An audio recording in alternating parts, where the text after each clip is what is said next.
Hello and welcome to Tonight at 8 from the RSGB. While most radio amateurs are active on VHF, it's most usually used for local or relatively short distance communications. But there's a propagation mode called Meteor Scatter, which enables much longer range contacts to be made by bouncing your signals off meteor trails. And Gavin Nesbitt, MM1BXF, is here to tell us more about this fascinating mode. Welcome to Tonight at 8, Gavin. Can you give us a quick overview of what you'll be covering this evening? Evening, David. Yeah, tonight I'm just going to cover Meteor Scatter as a communication mode, which you've already pointed out is bouncing your radio signal off meteor trails. This allows much further range of communication, and it's used by a lot of stations to work new DXCCs or new squares on VHF. It's a mode that most people can participate in, but don't realise it until they're kind of shown it, and it's very popular at the moment. Well, we look forward to that. And before Gavin's presentation, a reminder that if you're watching this on Monday, the 6th of September, then this is live and you can add comments and ask questions on either BATC or YouTube at any time during the presentation or straight afterwards. Please include your first name and call sign if you have one within each message. And also please note that you can make this video stream fill your screen on most devices, usually by double clicking on the picture or pressing the full screen button. But now it's time to go back to Gavin to find out more about Meteor Scatter communications.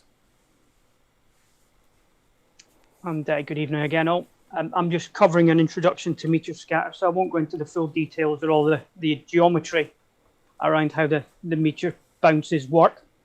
And there's a lot more detail of that can be found, which I'll cover towards the end.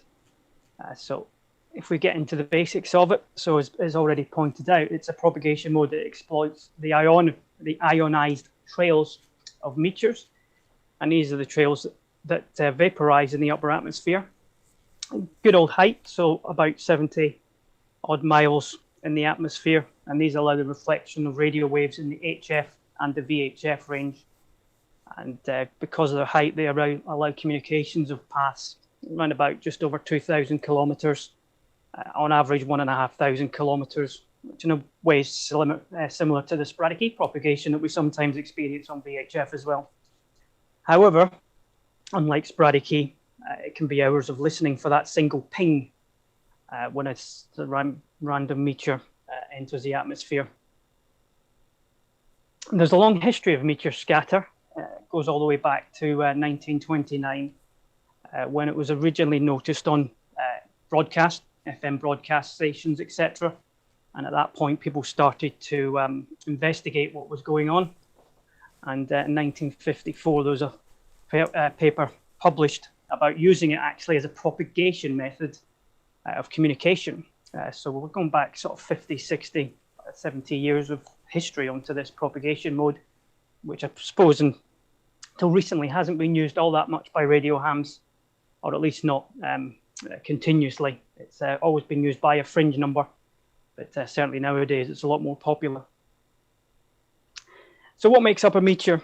Interestingly, as probably a lot of people know, the meteors happen all the time into the Earth's atmosphere, and these can range from anything from a grain of sand, which is probably the smallest size of meteor we need to generate a ping, to something the size of a tennis ball. Of course, we have much larger meteors that come in, Chelyabinsk, for example, being one of those. Anything smaller than a grain of sand generally just floats down to Earth, doesn't actually burn up in the atmosphere, so it doesn't generate the ionized trail required. And as I say, anything bigger than a tennis ball is rather rare. If we were to look at the distribution of matter falling into the Earth's atmosphere, what you actually find is that it's very homogeneous. So if we take the grain of sand, if a ton of material the size of a grain of sand comes to Earth every day, a ton of material the size of a tennis ball comes into the Earth every day. There's a lot of reasons behind that, which I won't cover into this talk, but it's a rather interesting distribution when you look into the details of it. Although there are meteor showers most people are probably familiar with, most meteors used for meteor scatter communications are random. So we can't predict when they're going to come in, hence the waiting long times for that ping. And that can be a long time, believe me. So if we look at the VHF band, let's look at the meteor trail. it's very popular, as I mentioned, on the HF and VHF bands. Now, that's not to say you can't do meters on UHF, but the reflectivity of the trail is actually sixth law versus frequency. So the higher in frequency you go, if you double the frequency, the losses are actually 6 times as much. So although you can get pings at 2 meters, trying to get pings on 70 centimeters, for example, is actually very difficult unless you have a very, very large array, which not a lot of stations have. And so generally, Meteor Scatter is limited mainly to 6 meters, 4 meters, and 2 meters. And certainly 6 meters has many more pings and many more reflections and longer reflections than you get on 2 meters.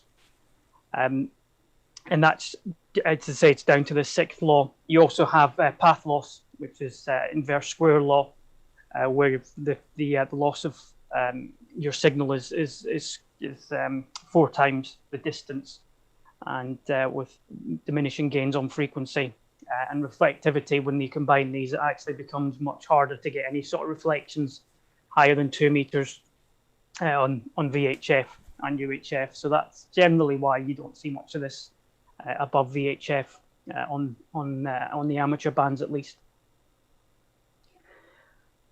Going into reflections, there are 2 types of meteors.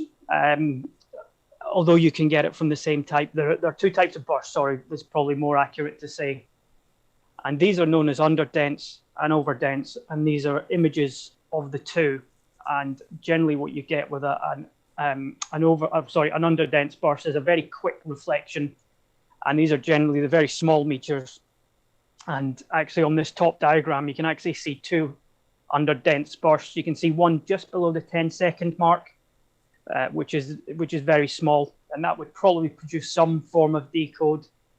And then obviously the very obvious one at about 15 and a half seconds, and you can see the very characteristic fast attack, and then the sort of slow diminishing loss as the trail dissipates. And then at the bottom you get this overdense burst, and very characteristics of those, you get lots of fading. These last sort of numbers of seconds and have a very curved sort of reflectivity.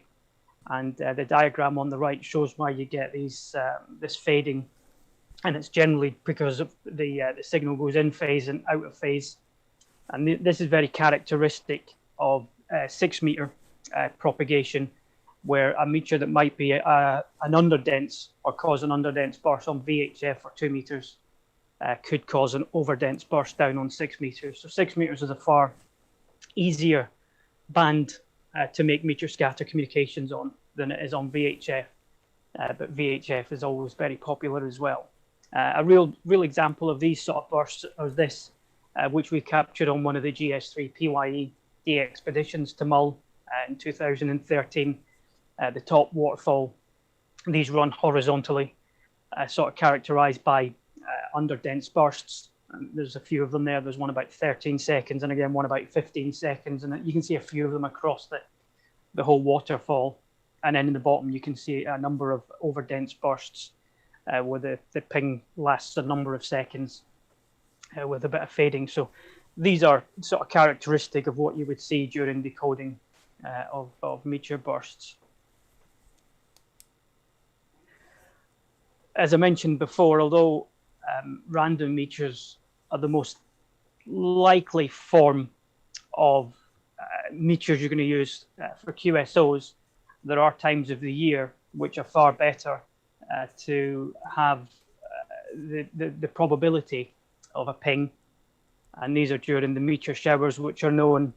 And if you come on during those, the meteor rates can be 300, 400, 500 an hour for radial meteors. Visually, they're usually about 4 times as much as what the visual count is. And there's a number of times during the year where you can come on and certainly have a much higher chance of having your QSO. And I certainly know a number of stations that only come on during those times to work new DXECs or new grids.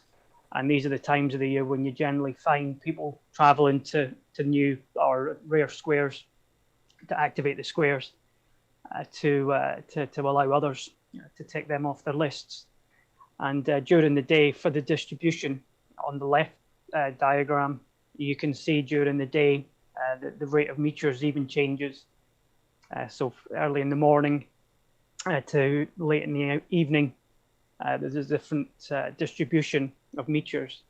Now, the reason for that is down to the orientation of the Earth on its orbit around the sun.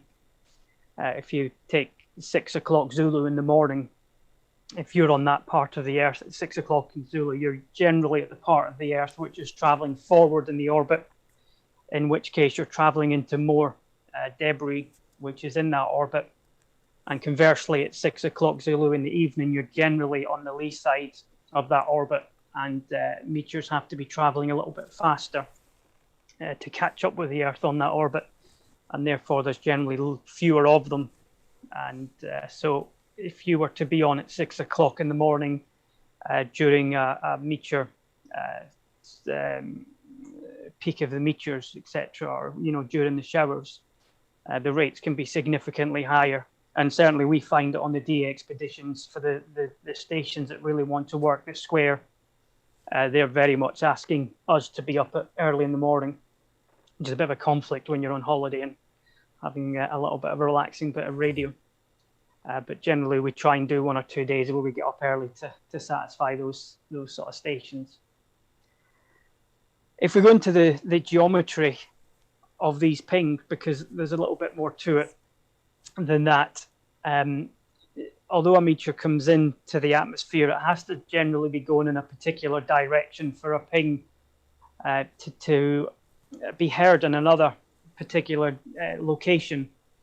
The optimal way for a ping is to come in transversely to the direction. So if I was beaming due east, the best direction for the meteor is to run north-south, and it causes this reflective cone as seen in the diagram. And interestingly, if you intersect that cone with the surface of the Earth, you actually end up with this heart-shaped, it's upside-down heart-shaped, if you like, intersection with the surface of the Earth, and that's where you get the maximum reflection onto the ground. You can have lots of meteors that will cause you to be heard in other locations, and it can be very frustrating during a QSO with a specific station where the meteors just aren't falling in the particular orientation you like, and other stations outside of the area you're trying to work keep saying they hear you, or we're hearing you, but the station you're trying to complete the QSO with is not.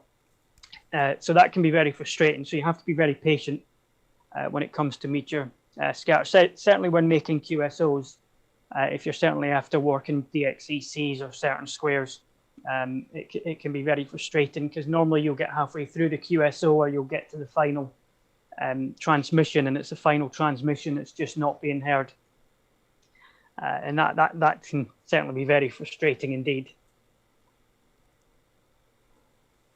So that's sort of going into the background of how meteors work. So when we go into the actual procedures, there's a number of ways you can actually have QSOs using meteor scatters. And I suppose this is sort of going from the history forward. You can use CW, where they used to run on tape machines at sort of 1200 words per minute.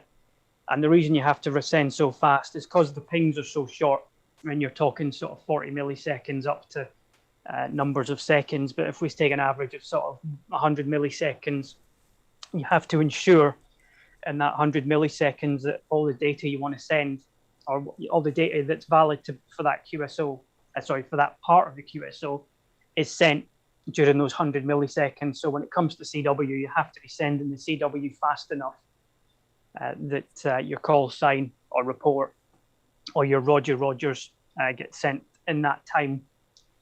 You can also do it in SSB, generally under showers or on 6 meters where the ping durations are longer. And certainly this can be done during some of the 6 meter contests, where certainly is when we're contesting a few stations, and it can be worked via meteor scatter. It's Italy, Spain, which add good points to your score, but it can be hard going because of the random nature of meteors, you have to get these long duration pings for your full call sign or reports, etc., to be sent. However, in the last number of years, computers have made a big difference and modes like FSK 441, iSCAT, to a point JT6M, but lesser so. And the newer MSK 144 modes have made a huge difference to being able to do Meteor Scatter with smaller stations. So not only has it made it easier, but stations with smaller beams or lower power have started to be able to make Meteor Scatter contacts. Whereas before, if they were doing it under CW or SSB, they would need more power, bigger antennas, or effectively only being able to do it under showers.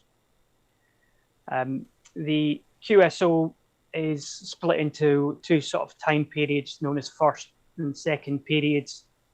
The first period is from 0 seconds to 30, or from 1 second to 30, and the second period is from 31 seconds to 59 seconds. And the westerlymost station transmits in the second period. So that means if I was in the UK and I was beaming at Germany, I would transmit in the second period, which would be your 31 seconds to 0 minutes. And if I was in Germany beaming east, I would transmit in the first period. And what that means is if you're doing random QSOs or calling C2, it just always means that you're always transmitting in a period where the station at the other end is listening in the right period, so you're not doubling. So if there's a station in Germany who was also beaming east, they would also use the second period. So it just means if beam headings are pointing at each other, there's a good chance you're transmitting in different periods and listening in different periods so you can hear each other. And that's a convention that goes back quite a while. In terms of what you actually send, your first transmission depends whether you've got a schedule or whether you're doing random. If you were random, you would call CQ with call sign and locator, or if you were calling a specific station, you would send your call sign and their call sign. Once one end has heard the other, you would respond with the 2 call signs in the report just to say you've heard them. I'll cover what the report is in a moment. And then once the other station or the second station's also heard the report, they answer with Roger, report, which is R27 in this case. And then once you've got 2 reports, then you start sending Rogers, and you can also send 7.3s. The Rogers is the final requirement for the QSO. Most stations will still send 7.3s unless you have another way of confirming that QSO, which could be on ON4KST, which again I'll cover in just a minute. And the time it takes, as I mentioned before, to do a QSO under shower conditions or good conditions can take 2 minutes. Outside, when you're doing random meteors, it can take hours. And I've certainly had QSOs that's taken 3 or 4 hours to complete. And a lot of that's generally just been one of the last transmissions, such as the Rogers sending the RRR. You'll get through the first 2 or 3 messages very quickly, and then it's just the final message that seems to always take forever. And anyone that does Meteor Scatter can very much relate to that, I'm sure. This is what it looks like. If anyone's done FT8, it's a very similar procedure to what FT8 is. And in fact, FT8 procedures effectively have been copied from the Meteor Scatter procedures, as they've been shown to work very well for data. So you send your first message, which again, as I say, is the 2 stations calling each other in this example. The second station then sends a report. The first station then sends the Roger report, and then you send the RRRs to Roger. You've received everything, and then you send 7.3s, and then you go back to either CQing or you go back to sending to another specific station if you've got a schedule with another specific station. So this is reporting. This is defined in the Region 1 handbook. And the first digit, so in the case of the 27, the number 2 is a ping and its duration. And then the second digit is a signal strength. In most cases, the software you're using will generate the report based on the dB value and the duration of the ping. So you don't need to know this table or look it up. Certainly if you're doing SSB or CW, then you'll need to know this table because you'll manually be entering those values. But when it comes to using the software, these values are automatically put in. As mentioned at the bottom, the 2 common reports are 2.6 and 3.7. And 2.6 is your standard decode. Nothing special about the decode. It was quite short, and it was relatively strong. And if you get a good overdense burst, it's generally 3.7 to indicate that it was a very good decode, and it was very strong and good in duration.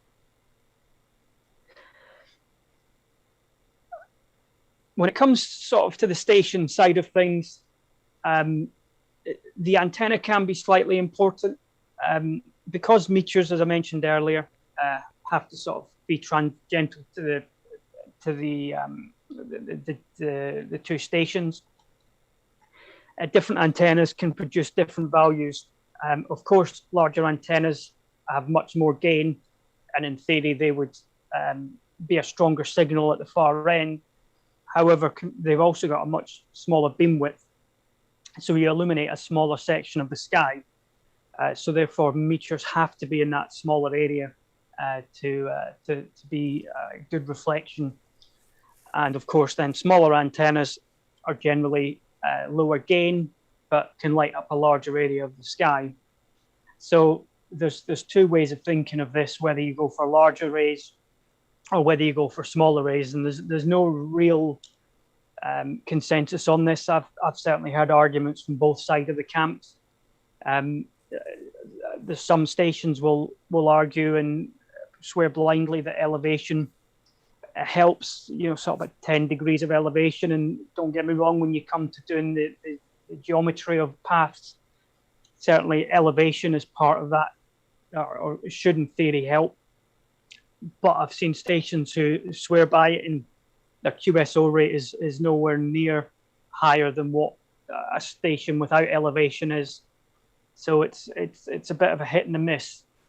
But it's worth noting that in some cases, smaller antennas could, in theory, be better than larger antennas. I've used very large arrays when contest stations and done very well for meteor communications. But at the same time, I've used 3 elements and 100 watts and also had very good results. And certainly listening with a collinear, I can be decoding lots of stations, certainly during showers. I can still be decoding lots and lots of stations, possibly not as many as I would if I had a larger or a directional antenna, but it's certainly still possible. So the jury's still out, and I'm sure people will argue both ways still. I think a 9 element would probably be a good sort of starting place, or 7 elements, and something with a sort of 40-50 degree of beam width would be a good starting place until you're familiar with everything else, and then sort of if you feel like upgrading, then by all means upgrade. In terms of radios, a few settings just to be aware of. Where possible, run with the AGC set to fast, or if the radio can support it, switch it off. This is to allow the underdense burst to be decoded. If you have an AGC on, certainly if it's set to slow, when you get these fast attack times of the underdense bursts, the AGC tends to suppress that. So it's worth having AGC set to fast or off to ensure those underdense bursts make it through to the audio stage and therefore into the PC or whichever decoding method you're using. Ensure the noise blankener is set to off. I know a lot of people run with noise blankener on because of local noise, but for Meteor Scatter, it's best to have that off because, again, for the same reason, the noise blankener will try and blanken any underdense bursts, which, again, will stop them being decoded. And given that they're the most popular type of reflection, it minimizes the number of decodes you get. If you're transmitting, you probably want to look at radios that have got high stability. Otherwise, you end up with lots of frequency drift because you end up transmitting for 30 seconds, then receive for 30 seconds, and many radios will drift hundreds of hertz over those sort of periods. So as you transmit, you'll start, and by the end of the transmission, you could be 200 hertz higher, and when you start receiving, it drifts down 200 hertz. And part of the decoding is frequency accuracy. Certainly, if you set the software to be narrower and receive, you have the option on receive to set the bandwidth of receive right down to sort of 10 hertz. The narrower the bandwidth, the more accurate or the more sensitive the decoding. And if you've got a radio that drifts, you cannot really sensibly do that. So if you have the option to get a high stability crystal or similar or GPS lock your radio, then that's certainly worth considering if you're really into meteor scatter modes. However, if you're just listening, just about any radio, including an SDR, works. So I've certainly, when I've been monitoring meteor scatter, I've used FunCube dongles, SDR plays, 817s, 910s, 857s, etc. They've all decoded on collinears or beams, etc., without any trouble. So that's certainly a good place to start. There's really two pieces of software that you want to use for meteor scatter. I won't go into the details of them too much. I'll cover a little bit of MSHV just to show people how to set it up should they want to go away and set it up for monitoring. But there's a bit of argument or opinions about which is best. I've found both better at certain times. On this example, on these images here, it was running parallel. So both softwares were running on the same radio, and the MSHV window, which is the one on the right, actually decoded slightly more than what was on the left window, which is the WSJT in this case. WSJTX doesn't have the meteor scatter mode, so you have to go to the older WSJT for some of the modes, or at least for the FSK 441 mode, which is the more popular. The MS 144 is in the WSJTX, but it's not always used. In this case, for those that can see it, but for those that can't, the station calling CQ was actually given a frequency that they were listening on, which in this case was 365, 144 365. And you can see on the right-hand window, the text actually has that 365, whereas the window on the left does not. So in this case, I wouldn't have known if I was using the MSHV. Sorry, if I was using the MSHV, I could continue the QSO potentially. If I was using the WSJT window, I wouldn't know which frequency to go and call this other station on. So that's, although the full call sign isn't there, so it's not a valid position to go and call them, but you kind of get my point on that. In terms of frequencies, slightly out of order, apologies, but let's just jump onto this one just now. This is probably one you might want to write down if you're looking at it. So these are the main frequencies used for meteor scatter. 6 meters is 50 to 280, and generally that's MSK 144 nowadays. JT6M and ISCAP-B is occasionally used, but for the purposes of getting started, I would say listen on 280 MSK 144. If you've got 4 meters capability, then 70.280 is the same sort of equivalent. And on 2 meters, 144 360, again, MSK 144. However, I've found on 2 meters, and this is slightly down because I mentioned earlier on that on VHF, the reflections aren't as good as, say, 6 meters, and you get a lot more underdense bursts. The way MSK works is you need a better decode or a longer ping duration for the decode to be successful. So a lot of stations still use the older FSK 441 mode, which will decode shorter bursts, maybe not as accurately, but generally it's usually enough still to understand what's going on to continue a QSO, and that's a 144 370. I wouldn't be able to say which one is more popular than the other. Probably 370 FSK 441, I would say. So certainly worth monitoring there, and if you find you're decoding those successfully, then it's probably worth going on to 360, 144 360, and having a listen to MSK 144 to see how you're getting on.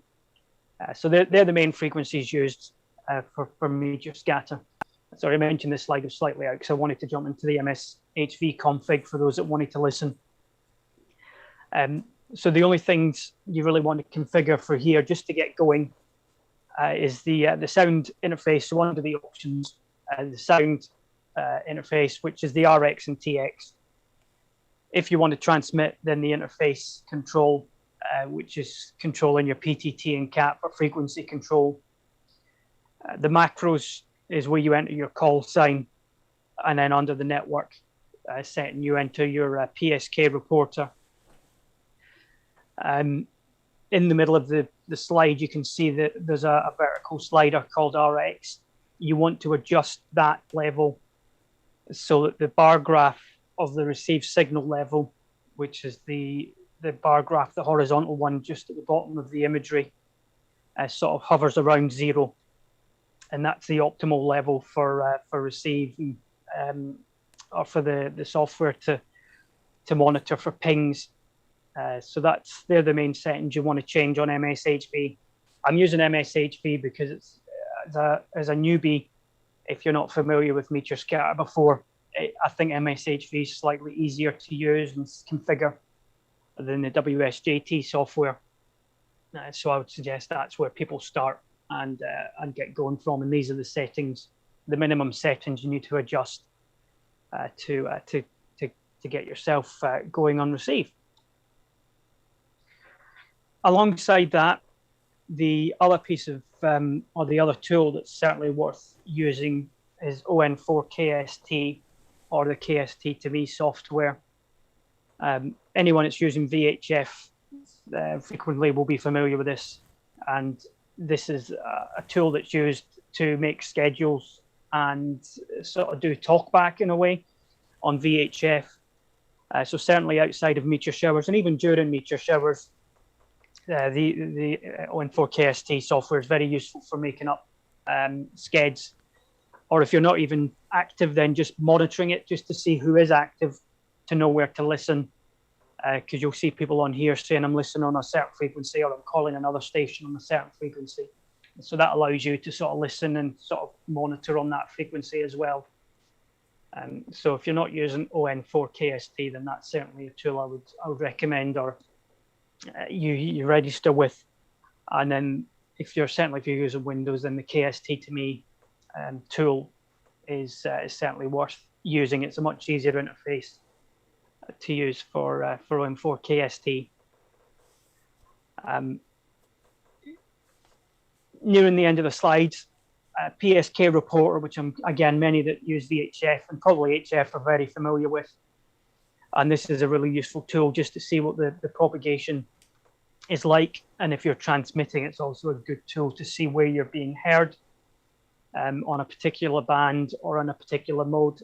So you can see what the propagation's like on Meteor Scatter modes and other modes, but certainly on MS modes. If you're calling CQ in a particular direction, it gives you a feel for what the meteor counts are doing. And as I mentioned earlier on, if you're if you're trying to have a schedule with a particular station and you're not completing because there's no ping, there's no meteor in that point of the sky, you really need it. This might allow you to see if you're being heard elsewhere, just to see what the conditions are like. And that can determine whether you continue or not. There's lots of times where you'll decide to give up and move on and try and work another station because you're just getting nowhere. So these sort of tools certainly help make you decide on what you're going to do with that. So getting towards the end, as I say, these are the useful Meteor Scatter applications. I've not covered them all here, but most of them. So you've got MSHV, can be downloaded from that link. WSJTX, these are all very easy to Google and find. The KST2Me. One other thing I suppose I should have really covered earlier on with the time periods with the first and the second is having a very accurate clock to ensure that everyone's clock is running at the same time.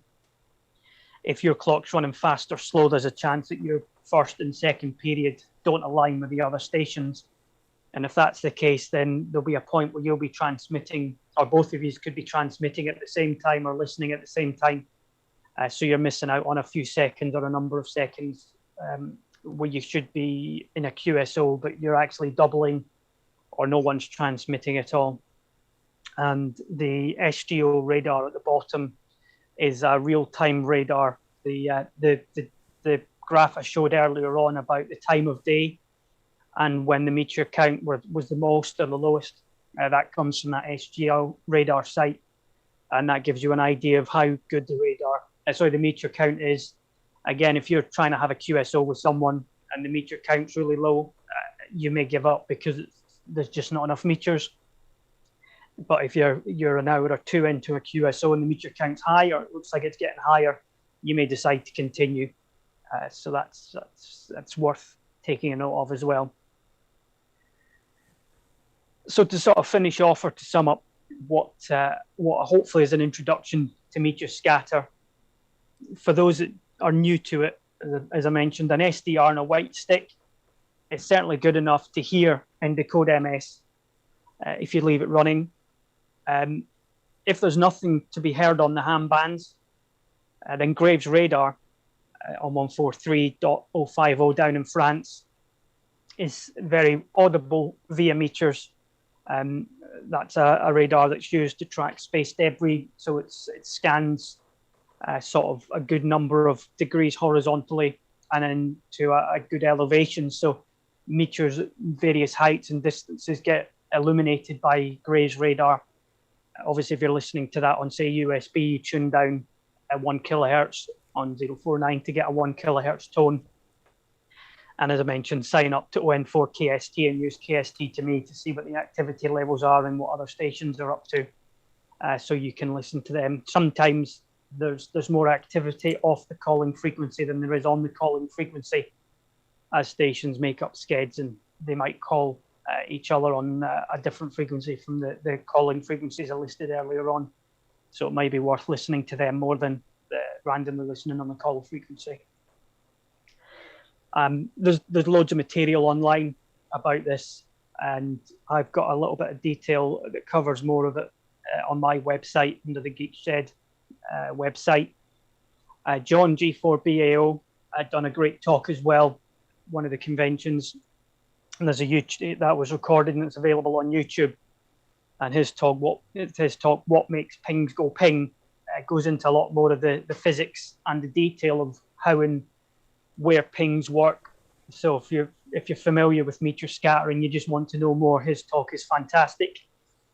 And the reason John knows so much is he done a PhD thesis on meteor pings and the geometry of them.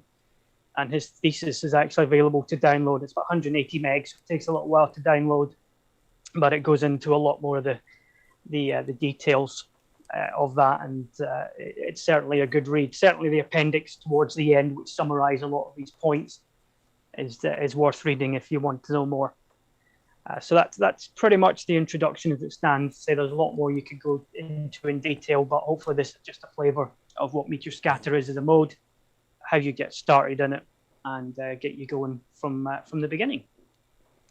Thank you very much, Gavin. Well, it's I mean, it was all new to me, I must admit, and I'm sure many others watching before we heard from you. I mean, it was just unbelievable to think how this would happen. Anyway, if you'd like to ask a question to Gavin and haven't already done so, then you can do it now on either YouTube chat or BATC messaging.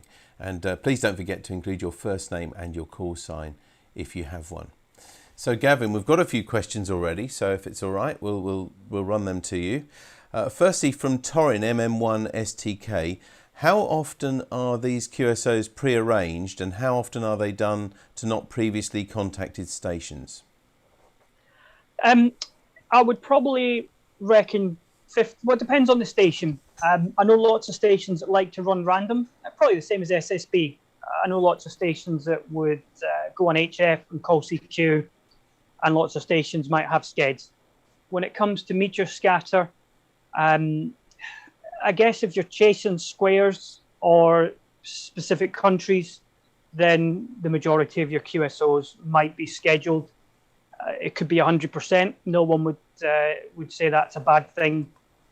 And other times it could be completely random. Personally, from my point of view, I prefer random. But then again, I don't chase squares or countries. I just like the purest side of QSOs. But I know other stations that are after as many squares or as many countries as they can. So in answer to that, there probably isn't an answer. So if anyone wanted to as I say, do 100% schedule to tick off countries or squares, then that would be seen as fine. But if I was to take a guess, I would say 50-50 would be scheduled and 50% would be random, I would say. Okay, thanks, Gavin. We've got now Mike, a G4SJX, has asked, looking on 144.360 using MSK 144, I see some stations staying on 360 and others QSYing. Which is correct, he says? Yeah, now this is a bit of a bugbear for me. I prefer to QSY, although there's no rule that says you should. I personally feel that the call frequencies should be used for calling CQ only, but not for holding QSOs on. What you've got to remember is if someone was having a QSO on the call frequency, they generally block that period for another local station. Although you should all be on the same period, would be the argument against that. However, whenever I call CQ, and certainly under shower conditions, I'll always call CQ with a QSY frequency. So I guess I would say I encourage everyone to QSY for a QSO, whether it's random meters inside a shower or outside a shower. So when you call CQ, you put in which frequency you're going to listen. So effectively, when you call CQ with a split. And when you hear an answer, you go simplex on that frequency. That is my preference, and it's what I would encourage everyone else to do. But there's no rule in the band plan to say you must operate like that. So I can't tell people to operate like that. I can only encourage people to operate like that. And that's so that others get the opportunity to use the call frequency as well. Although, in theory, everyone, let's just say I was located where I am just now in IO 75, if I was beaming east, I would be calling CQ in the second period, and so would everyone else within my location. So that means everyone's transmitting at the same time and receiving at the same time. So in theory, I shouldn't be transmitting over someone else's receiver or receive period. I still believe that it's much nicer and more ethical to have your own frequency. Certainly for those that are not familiar with Meteor Scatter and maybe new to it, they may feel they can't transmit at the same time as someone else is. So that's one of the reasons I like to encourage people to QSY, but that's just my personal opinion. One question, if I may ask Gavin, obviously this is something a little bit random, but does it vary with conditions like when we see lift conditions on VHF? Does that improve your chances even more with Meteor Scatter communications? Yes, so the modes used for Meteor Scatter, so FSK 441 certainly did not like or doesn't like other propagation modes than Meteor Scatter. The mode itself is optimized to see very quick rise times, as I mentioned before, so either over-dense or under-dense type of pings.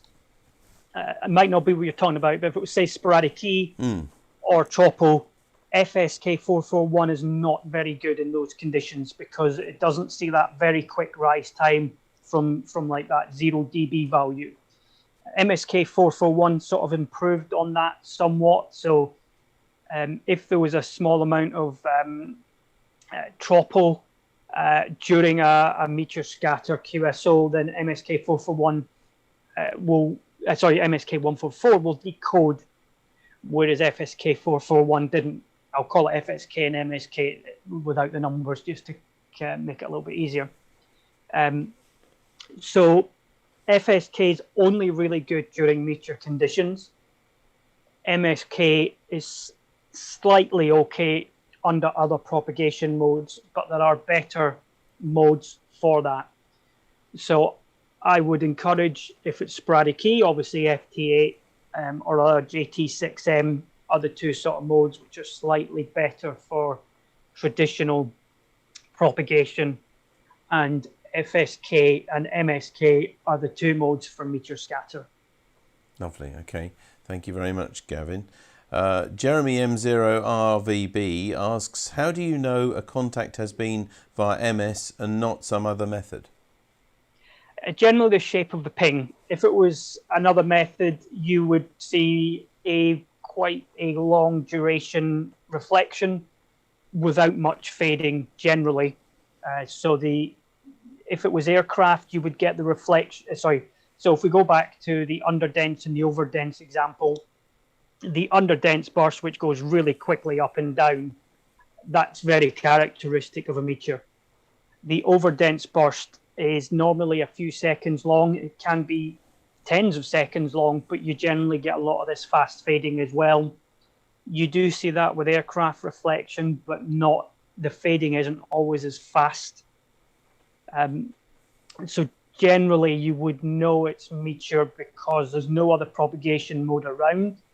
So if there's sporadic heat around, people know there's sporadic heat around. It could be via the odd ionosphere, tropo, or a bit of tropo, I suppose, in the middle. But generally, it's going to be meteor if you're talking on distances 1500 K or more. Okay, thanks, Gavin. Martin G0GMB says it might be useful to mention the Virgo app, which is a very useful tool to MS users to see the best path for MS reflections. I'm not familiar with the exact tool. I know there's I didn't want to go into too much detail. This is the one. There's certainly a tool by an SM which takes meteor showers into account and the orientation. So as many are probably familiar, meteor showers are given a name generally based on the constellation they emanate from. So if you take the Perseids, it's generally from the constellation of Persea, and the meteor trails all seem to emanate from that single point in the sky. As I mentioned earlier on, that the best chance of a meteor reflection is when the meteor is tangential or at right angles, in simple terms, to the path you're trying to communicate on. And what you find is with a bit of mathematics, you can actually calculate what that angle will be. And sometimes under certain showers, at certain times of the day, if I was trying to talk to a station that was due east of me, the actual best path is not to beam east, but maybe to beam northeast, based on the direction that these meteors are emanating from. And there's lots of tools out there to do all that, but that's slightly more advanced than just getting started as an introduction. Sure. So I just want to cover this as an introduction rather than going into the details. But once you're into it, there's an awful lot, as I say, a lot of math, a lot of geometry that you can actually improve your QSO probability on. So you can go into it as much as you want, really. I mean, there's as you've Totally. mentioned several times, there's some links been in your slides. We've also put links on the YouTube place where this will be stored. And also, I've been told that the RSGB 2015 convention is where John G4BAO's convention talk was. So if you search for that convention, the 2015 RSGB convention, then you should find that talk as well. So there's plenty out there, isn't there, to find out more. Totally, and there's an awful lot of tools, even the software that I haven't covered. There's a concept known as hot A and hot B, and that's again what I mentioned. Depending on the time of day, you might beam slightly off the direction you're trying to do, based on the probability of a meteor not being in the middle of your reflection point, but being slightly north or slightly south, and that depends on whether you're before midday or after midday. So there's an awful lot to this that I just don't want to cover and confuse. I just want people to go on and try and receive meteor pings, and if they're confident enough, try and transmit as well. Just dip your toe in the water and give it a try. Yeah, but a good taster. Good. Yeah. We've still got a few others to ask you actually as well. Richard G4KRW says, a very interesting talk, thanks. I noticed that the frequencies you mentioned are not in the band plans. Are they new, and are there any other frequencies in use? I certainly don't know of any other frequencies. The 144370 has certainly been in use since about 2002, and probably prior to when I started doing Meteor Scatter.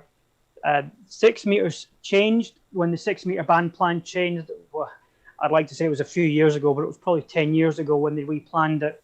It did change, and for a while it used to, I think, be on 330. 5330, and then everything moved slightly lower to 280. I can't remember exactly when that was. Interesting, they're not in the band plan. They'll be in the data section, I guess, of the band plan.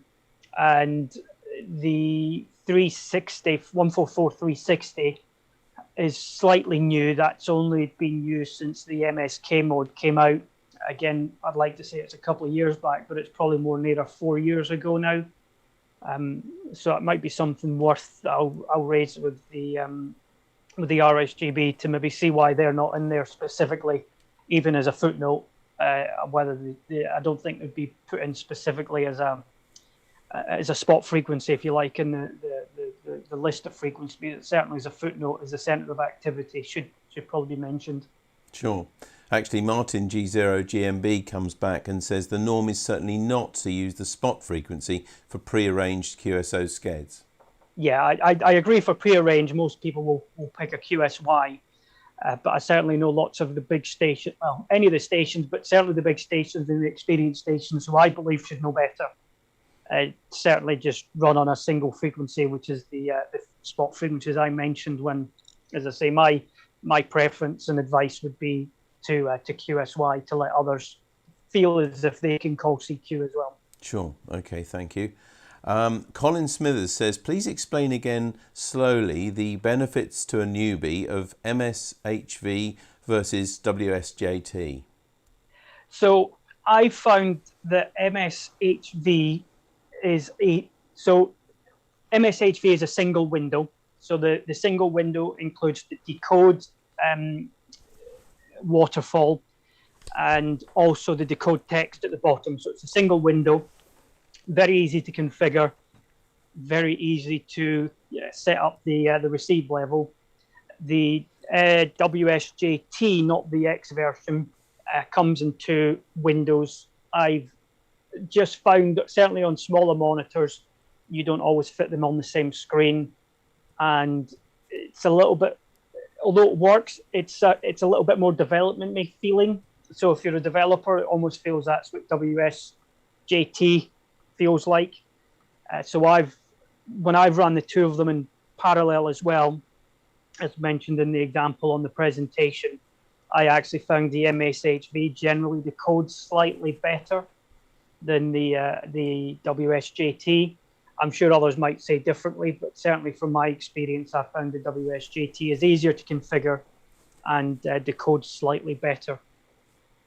Okay, thank you very much. Actually, we've got the link to give you at home for the RSGB band plans. Obviously, this only applies to the UK, but you can go to this link now on the bottom of your screen now, and you can see the whole band plans for the for RSGB, which includes some of these for Meteor Scatter as well, communications. So, a couple more questions for you, if we may. From Colin G0ODR, you've mentioned antenna needed, but what about the transmit power? Certainly, when I started doing this, I had 100 watts from a radio, 100 watts from an amplifier that couldn't do much more, and I was very successful with that. I wouldn't have a problem in suggesting 100 watts. Of course, if you go to diminishing returns, 50 watts is only 3 dB down. So certainly from 50 watts up, the more power you can muster, the more smaller meters you will get a reflection from. But certainly with 100 watts, you'll be very successful. 50 watts, you'll be somewhat successful. Certainly during showers, 50 watts would be enough to be certainly keeping you busy with QSOs. Random 100 watts, I would probably recommend. 100 watts and a 9 element would certainly be sufficient to complete almost any QSO you endeavour to start. I've certainly found when using high power abroad, shall I say, the more power you use, certainly the more pings are heard, but it can be very frustrating that you get heard by the other station far more than you hear the station calling you.